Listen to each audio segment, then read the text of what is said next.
Filosofía en tiempos de no filosofía podcast.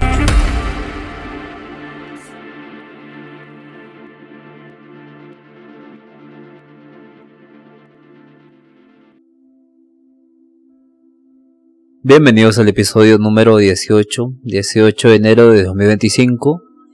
Y hoy exactamente vamos a hablar de la hermenéutica y la filosofía del lenguaje. En los primeros episodios hemos hablado qué es la filosofía del lenguaje. Lo podría revisar, es muy interesante, pero ahora lo vamos a hacer mucho más interesante. En el episodio anterior hablamos lo que es la hermenéutica, Gadamer, Paul, Ricoeur y muy importantes contribuciones a la hermenéutica. Sin embargo, la filosofía del lenguaje está centrado en la naturaleza de los signos, de cómo estos crean significado, ¿no? Heidegger, Saussure, Wittgenstein han aportado y han tratado de entender cómo las palabras se relacionan con los objetos, las ideas y el mundo que representan, mientras que la hermenéutica se ocupa de la interpretación del significado dentro de un contexto. La filosofía del lenguaje se interesa por las estructuras subyacentes del lenguaje, las reglas que rigen la comunicación y cómo los significados se producen y se comprenden en el ámbito del habla y la escritura. Tanto la hermenéutica como la filosofía del lenguaje coinciden en que el contexto es crucial para entender el significado. Crucial el contexto. En la hermenéutica este contexto puede ser histórico, cultural, biográfico, mientras que la filosofía del lenguaje, el contexto se refiere al uso del lenguaje en situaciones concretas, es decir, el uso pragmático del lenguaje, ¿no? En ambas disciplinas el sujeto interpretante juega un papel fundamental. En la hermenéutica el intérprete, que es el interpretante, aporta su horizonte de comprensión, ¿no? Como vimos en Gadamer, como vimos en Paul, también. Entonces aquí, mientras que el intérprete aporta este horizonte nuevo al texto que tiene otro horizonte, en la filosofía del lenguaje se plantea cómo el hablante y el oyente negocian el significado todo a través del lenguaje, negocian el significado, qué va a significar esta palabra, ¿no? Y en ambas disciplinas reconocen la ambigüedad que existe en el lenguaje, es relativo, es dinámico, ¿no? La hermenéutica subraya que los textos pueden tener múltiples interpretaciones, mientras que en la filosofía de la mente analiza cómo los significados de las palabras pueden cambiar según su uso y el contexto. Filósofos como Gadamer integran estos dos campos al desarrollar una teoría hermenéutica del lenguaje, en la que el lenguaje mismo se ve como un medio para la comprensión, pero Gadamer creía que el lenguaje es el espacio en el que se desarrolla la interpretación y que el sentido se crea a través de este proceso dialógico continuo entre el intérprete y el texto. Como vimos, la hermenéutica define en Gadamer lo histórico y lo dialógico. Entonces, la hermenéutica es la disciplina de la filosofía que se dedica al arte o la teoría de la interpretación, ¿no? Aunque inicialmente se centraba en textos sagrados y también en la jurisprudencia, en la modernidad ha ampliado su campo y se aplica a cualquier tipo de comunicación, incluidas las obras literarias, las obras históricas, las interpretaciones cotidianas y las filosóficas, evidentemente. Y en este contexto el lenguaje juega un papel crucial en la hermenéutica, ya que es el medio a través del cual interpretamos y entendemos el mundo. Ahora vamos a hablar del lenguaje como mediador de significado, ¿no? Esto es muy interesante, dado que el lenguaje no es simplemente un instrumento para transmitir información, toma información, sino que es el medio a través del cual se constituye el significado.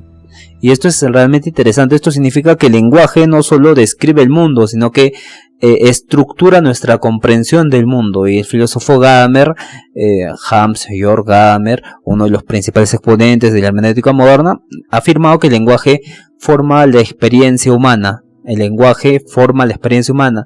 Sin el lenguaje no podríamos tener acceso a las ideas, no podríamos comprender las experiencias de otros, y por eso es importante, ¿no? Gadamer enfatiza que el lenguaje en un texto o cualquier expresión lingüística no se encuentra simplemente las palabras de manera aislada, sino que se despliega dentro de un proceso de interpretación en la que el intérprete y el texto se encuentran, y el intérprete, al enfrentarse con un texto, no solo desentraña lo que quería decir el autor, sino que también genera un nuevo significado al aportar su propia perspectiva y contexto al mismo proceso de interpretar. Y esto evidentemente es crucial, dado que nosotros podemos interpretar a Aristóteles ahora leyendo su libro y creamos un nuevo horizonte, pero evidentemente no vamos a tener la profundidad que quiso mencionar el autor, porque recordemos que es muy profundo lo que un filósofo piensa, y en esa profundidad no podemos hacer fidedignamente. El mismo contexto es diferente, el mismo contexto de Aristóteles es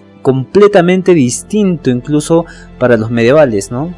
Y esto es realmente muy curioso. La hermenéutica reconoce que el significado de un enunciado no es fijo. Evidentemente que no es fijo, lógicamente, ¿no? Sino que, bueno, el problema viene con la ciencia. Cuando la ciencia dice que es objetivo un conocimiento, porque es así, ¿no? La ciencia es ciencia. Tiene que ser repetible, y en esa repetición uno tiene que dar un conocimiento objetivo de las cosas, ¿no?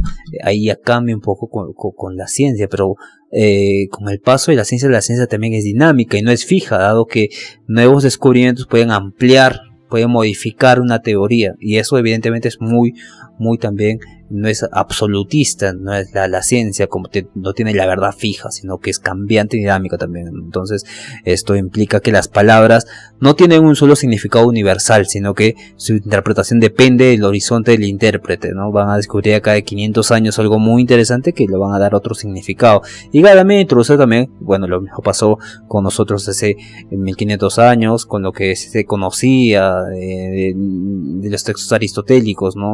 Y también en la ciencia, evidentemente, ¿no? Como la astronomía y cómo se cambió el concepto del entorno del giro copernicano. Entonces vemos que en Gadamer introduce el concepto de fusión de horizontes, vimos en anteriores episodios, pero para describir cómo el intérprete y el texto interactúan. El horizonte del texto, su contexto histórico y cultural me refiero, el horizonte del intérprete, que son sus experiencias, conocimientos y su contexto, se encuentran en un proceso de diálogo. A través de este diálogo, el significado emerge de la interacción entre los dos, y este enfoque resalta la importancia del contexto lingüístico, evidentemente, ya que cada palabra, frase puede tener múltiples capas de significado dependiendo del momento histórico, del trasfondo cultural en el que se ha escrito, en el que se escribe, en el que se comprende también. Entonces la hermenéutica sostiene que el lenguaje no solo describe la realidad, sino que también la construye, y esta idea se remonta a la noción de que el lenguaje no es solo un reflejo de lo que ocurre en el mundo, sino que al nombrar las cosas, al designar sus características, nos permite darle forma a esa cosa, y eso es realmente precioso el lenguaje. Así, la hermenéutica afirma que la interpretación del lenguaje es un proceso que configura nuestra visión del mundo y también nuestra relación con el mundo. Por ejemplo, al interpretar un texto, el lector no simplemente recibe esa información que ya está dada. El agua moja, por ejemplo. En el proceso de lectura se produce una creación activa de sentido. ¿Por qué moja? ¿Por qué sucede esto? ¿Qué ocasiona que se moje? Ahí ya recurrimos al entendimiento, a un horizonte nuevo que tiene que surgir, en la que el lector recrea la realidad el lector, yo recreo la realidad de aquello escrito, no del autor que pone el agua moja, y bueno, esto evidentemente es un ejemplo simplista, pero se entiende, donde voy a proyectar, voy a comprender a mi propia realidad, a una propia realidad, no voy a darle significado, voy a darle trasfondo a aquella interpretación que tengo. Entonces el lenguaje, por lo tanto, no es un canal pasivo, sino que actúa sobre el pensamiento y sobre la comprensión misma del mundo, de aquello que está escrito, de aquello que el autor, evidentemente, puede hablar de ciencia, filosofía, historia, de todo.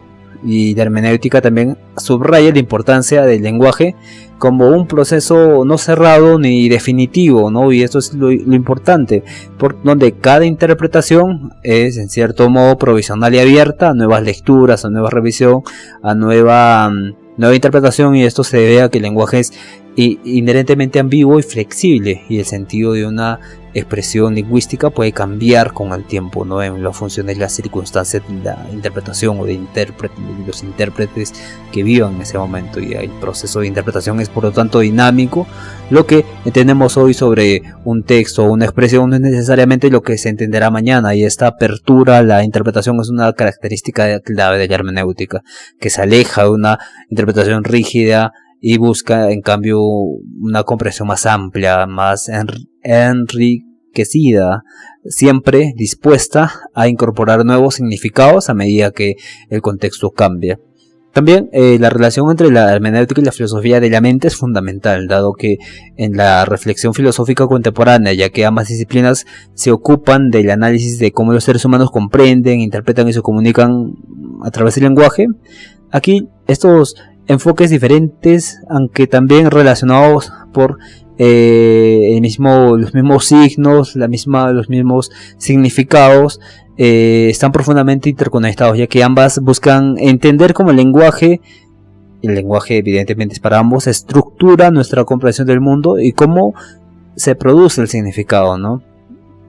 La hermenéutica tradicionalmente se ha llevado a la interpretación de textos y significados. En este contexto, la hermenéutica no se limita solo al análisis literario ni textual, sino que se extiende a la interpretación de cualquier tipo de comunicación humana, donde el lenguaje es la hermenéutica, no es un medio para expresar ideas, sino que es la condición misma de la interpretación. Esto es muy interesante. No es el medio para expresar ideas, o sea, yo leo esto y doy mis ideas, sino que la hermenéutica es la condición misma de la interpretación. O sea, la interpretación ya está, ¿no? Pero la condición de que yo dé una interpretación se debe a la hermenéutica. Y la hermenéutica se pregunta cómo podremos cómo comprendemos lo que otros intentan decir, cómo hacemos esto, ¿no? Y la condición misma de esta interpretación es lo que nosotros comprendemos del otro y cómo construimos significados a partir de lo que se expresa en el lenguaje. En otras palabras, la hermenéutica se preocupa por lo que comprendemos al intentar decir qué dicen los otros, ¿no? Se pregunta cómo comprendemos lo que otros intentan decirnos y cómo construimos significados a partir de lo que se expresa en el lenguaje. ¿Cómo comprendemos significados a partir de lo que se expresa en el lenguaje? La palabra música tiene significado, melodía, entonces cada una de esas palabras tienen otros significados. Y nosotros no necesitamos imaginar todos esos significados como melodía, como esto, sino la música ya está, la palabra música ya está impregnada en nosotros, como el final, por ejemplo, perro, ¿no? Nosotros imaginamos un perro y listo, pero ese perro tiene, perro es un animal doméstico que es amigable, entonces doméstico tiene otros significados, amigable otros significados, animal otros significados, pero no necesitamos imaginarnos todos esos tres distintos para saber lo que es un perro.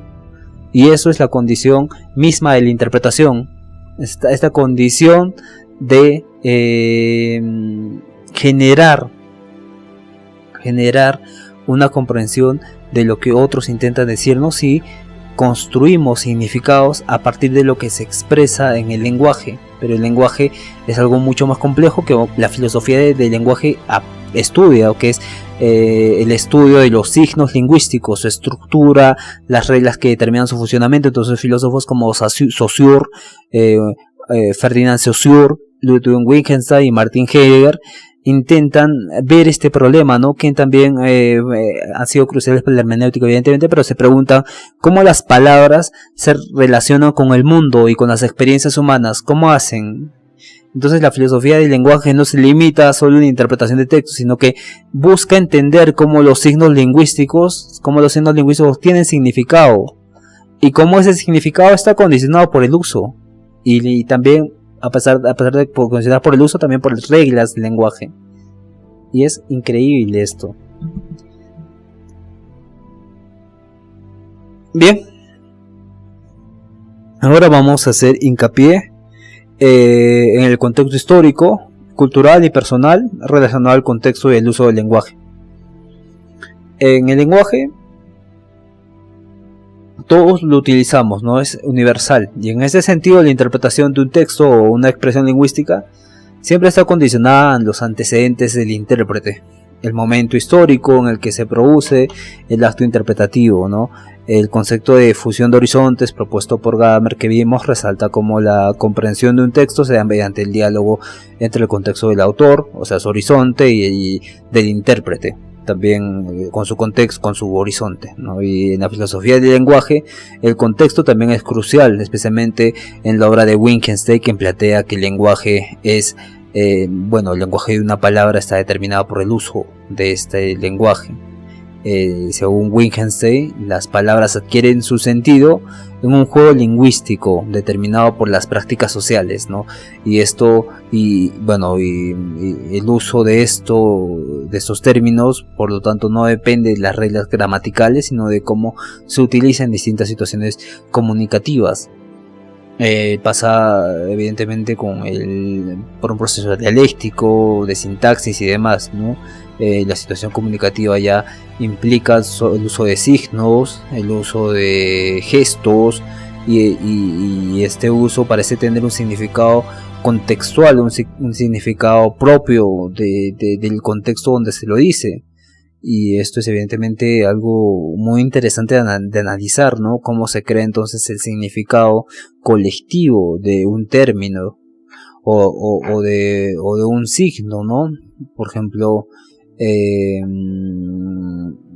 si tú vas a un país extranjero y tienen el signo de guiñar un ojo cuando se miran entre ellos, entonces para ellos implica un saludo, pero para alguien extranjero no entiende muy bien hasta que ya entra al contexto lingüístico de ese pueblo y ya logra entenderlo. Pero si no pasa esto, es algo muy chocante, muy contrastante, ¿no? Porque no está en el contexto lingüístico de esa zona, y estas situaciones comunicativas son distintas, por lo que hay reglas gramaticales que se tienen que estudiar, ¿no? En este juego lingüístico que menciona Wittgenstein.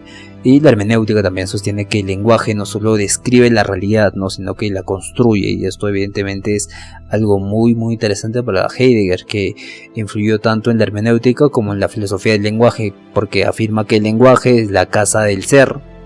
Y esto evidentemente es muy interesante. El lenguaje es la casa del ser, y el ser evidentemente en Heidegger es la relación que yo tengo con el ser para el mundo.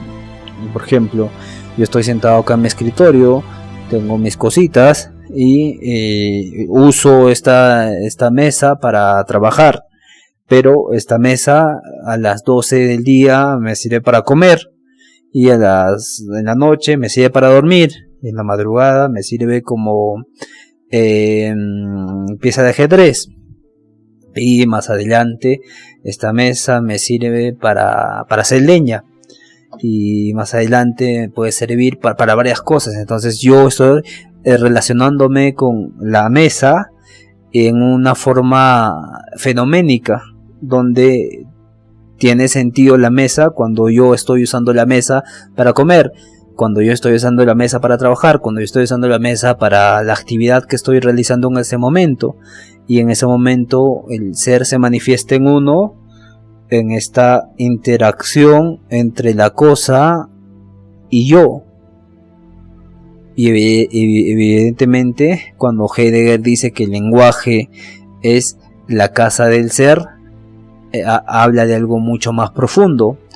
El lenguaje determina lo que uno está haciendo, ¿no? Si yo estoy en esta actividad de hablarles a ustedes y estoy en relación con un micrófono, el ser está no en mí, no en el micrófono, sino en esa acción misma de hablar frente al micrófono, en ese mismo momento preciso del instante en que yo estoy hablando, estoy diciendo algo, y ahí cobra sentido el ser. Pero este proceso que estoy haciendo para entender aquello ya está determinando un lenguaje que yo estoy utilizando, y ese lenguaje que yo estoy utilizando es del ser, o sea, estoy viviendo en el ser, y vivir en el ser implica que el lenguaje es la casa del ser, pero el lenguaje es algo que ya está manifestándose en el ser, lo que implica entonces que el lenguaje es el que determina la actividad de las personas. Yo estoy hablando y en ese contexto de yo estoy hablando que se vuelve solo uno, no hay un sujeto, no hay un objeto, es simplemente uno, ya se da esta forma donde el ser, que es esta actividad, se encierra en el lenguaje de aquellas palabras. Cuando yo evidentemente pienso, digo esto, porque inclusive cuando yo no hablo, estoy pensando, pero estoy pensando con palabras, estoy usando el lenguaje para pensar, y esto es más profundo aún, ¿no? Y evidentemente el lenguaje es la casa del ser. En otras palabras, el lenguaje no solo es un medio para expresar lo que ya sabemos, sino que es el lugar en el que la comprensión del mundo se da. Comprendemos el mundo por medio del lenguaje. Y en Heidegger es muy interesante. Heidegger es sumamente complejo, pero a la vez tan simple, no voy a decir simple, es tan complejo, pero a la vez tan fácil entenderlo, pero a la vez explicarnos lo complicado. Entonces la hermenéutica considera que a través del lenguaje nosotros podemos acceder y dar forma a nuestra experiencia en el mundo. Entonces la filosofía del lenguaje también aborda cómo el lenguaje estructura nuestra comprensión del mundo, ¿no? La relación entre los significados, entre los signos lingüísticos, signos lingüísticos y los objetos o conceptos que representan en una afirmación o una argumentación, ¿no? Por ejemplo, el signo pare. No vamos a ser tan fáciles, vamos a ponerlo algo difícil, ¿no? USB. Imagínate un USB, tiene la forma de un USB, evidentemente, y signos y objetos. Ahora dale concepto a esto, ¿no? Y lo das por medio de significado. Instrumento que sirve para conectar, para transmitir datos, y que tiene 32 gigas y demás. Pero estas palabras que he dicho tienen otros significados. Y entonces, si tienen otros significados, estas palabras ya están. No necesito imaginar 32 aparte, gigas aparte, cuadrado aparte, computadora aparte, todo el significado que le he dado a este USB, sino que al momento de yo imaginar este signo, no solo imaginar, decir este signo, ¿no? Representar este signo con su estructura, ya estoy comprendiendo el mundo y no necesito separarlo, sino que ya lo comprendo. Y en este sentido el lenguaje es algo que estructura nuestra comprensión del mundo por medio de yo decir USB o decir perro o otra palabra, y el referente a una palabra, o sea el objeto, y las reglas de uso son temas importantes, porque USB, si lo lleva una tribu que no conoce USB, le va a dar el nombre del uso que le dan, porque una piedra o para rascarse, una arma, entonces lo van a tirar y va a adquirir otro significado, pero ese significado va a estar en la comprensión de su mundo. Aunque evidentemente, como es de hermenéutica, la filosofía del lenguaje que estamos hablando ahora es dinámica y flexible, va a hacer que las reglas de uso sean diferentes en ese contexto. Y evidentemente filósofos como Saussure, Saussure me interesa mucho, ¿no? Porque él menciona el estructuralismo, ¿no? Es el padre del estructuralismo, que menciona que la estructura es primero, y que lenguajes después, ¿no? Donde voy a dar un ejemplo básico. Un bebé tiene que conocer al papá, ya, como una estructura, y para que recién se el lenguaje, recién dice papá. ¿Qué ha pasado ahí? Que primero ha conocido la estructura y luego ha dado el lenguaje. Y pasaría lo mismo con la tribu indígena que no conoce USB. Comprende, tiene la estructura del USB, que nosotros llamamos USB, pero ella le da otro lenguaje, pero la estructura está presente ahí como algo que ya conoce, como algo que ya sabe, como algo que es. Y en este caso las reglas de uso son importantes, así también como el referente, el objeto al cual se refiere, ¿no? Si es pesante va a ser un arma, si es ligero va a ser leña, etc. Entonces Saussure y Peirce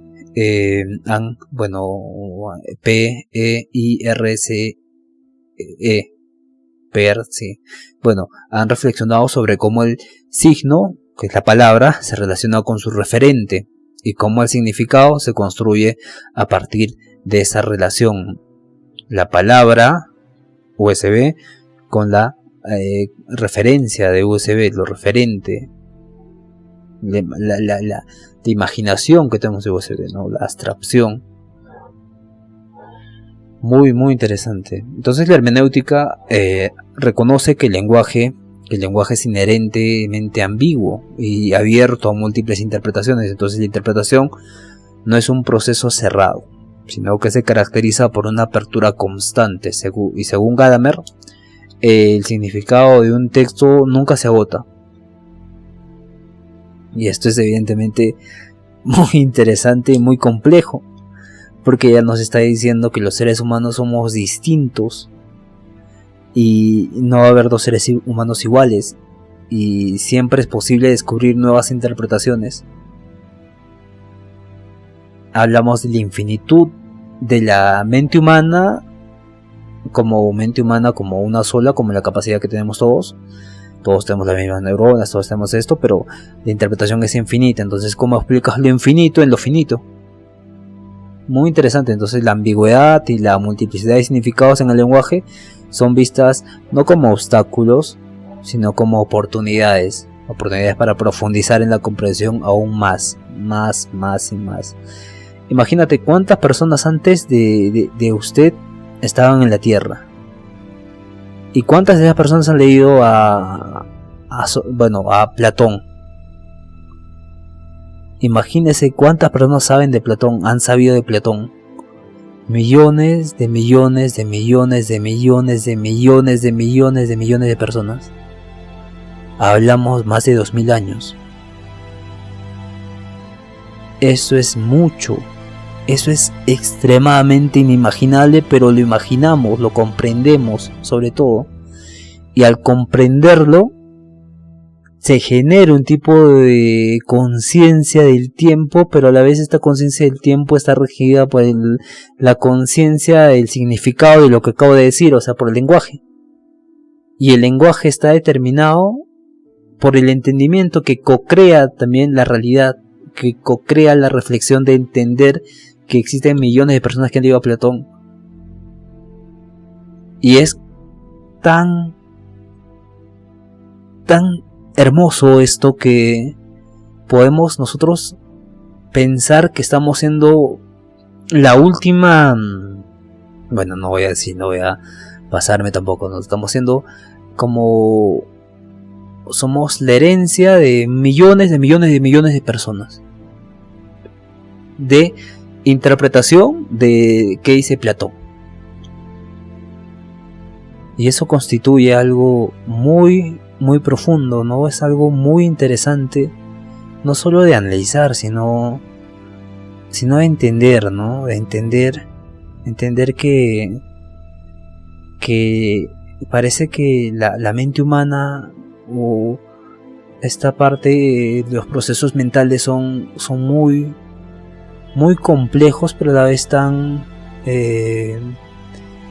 las reduccionamos mucho, las reducimos mucho a solo procesos neurológicos, pero es basta la información y la reflexión y también la memoria, la imaginación, todos los procesos mentales que puedan surgir de un solo texto, ¿no?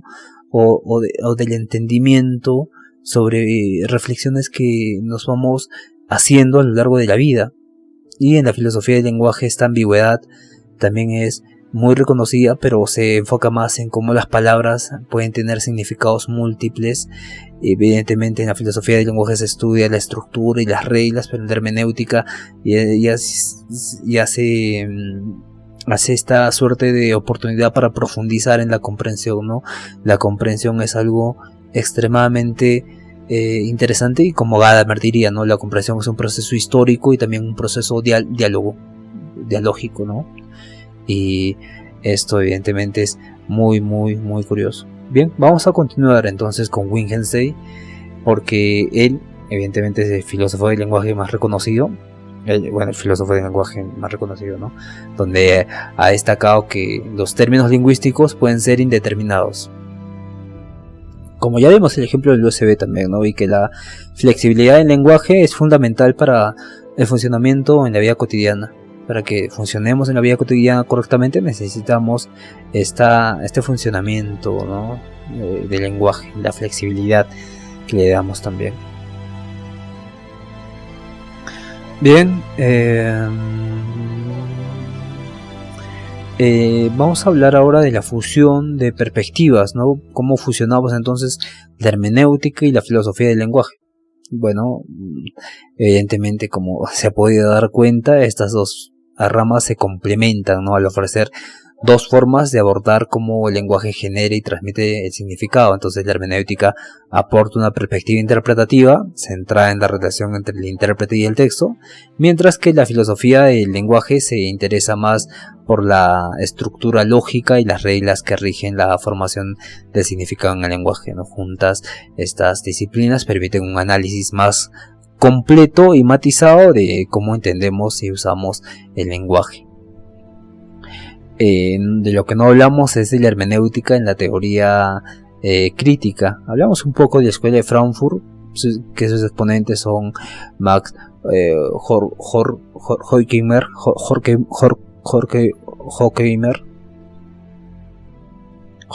Horkheimer y Theodor Adorno, también de Herbert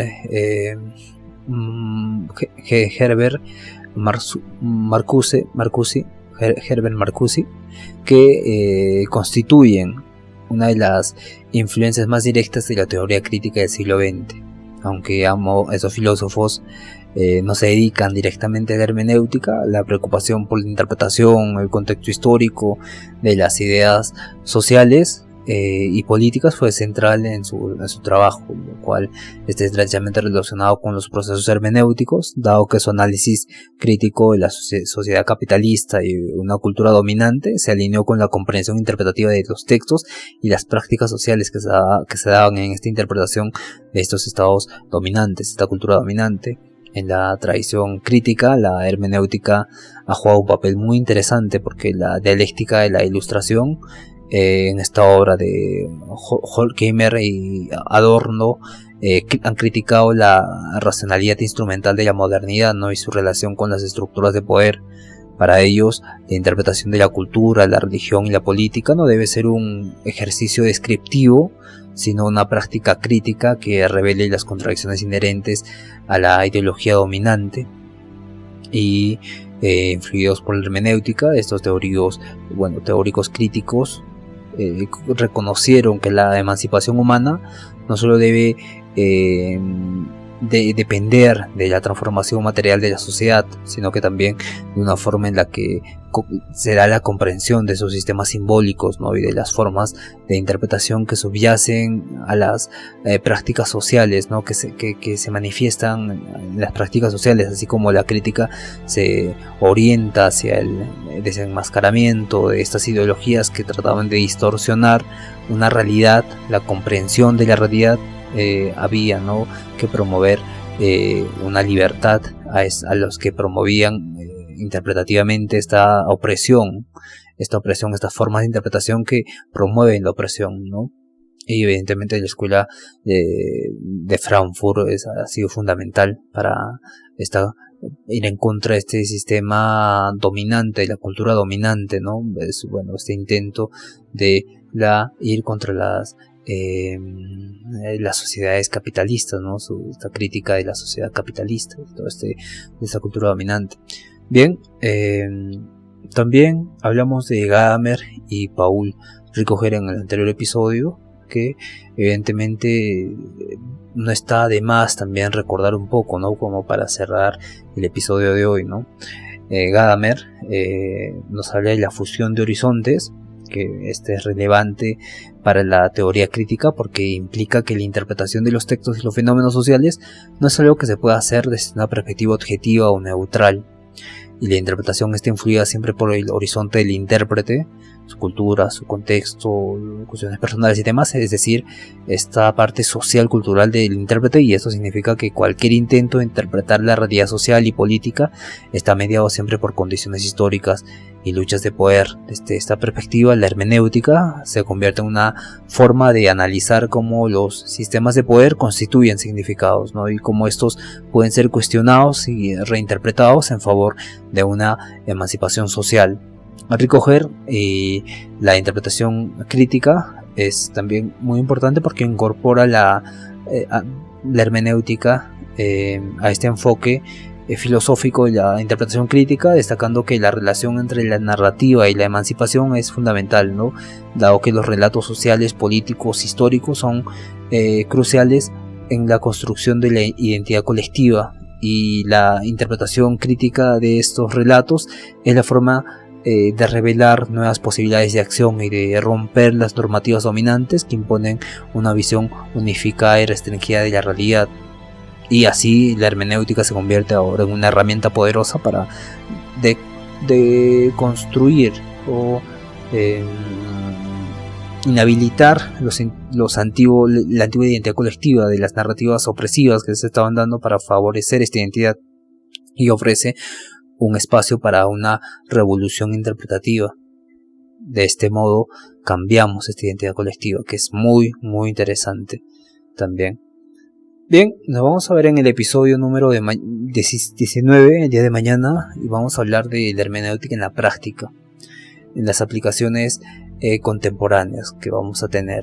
Por ejemplo, vamos a hablar de la relevancia de la hermenéutica, de la investigación histórica, de la hermenéutica en cuanto a la crítica literaria, y vamos a ver unos cuantos ejemplos más en el pensamiento postmoderno. Bien, nos vemos el día de mañana.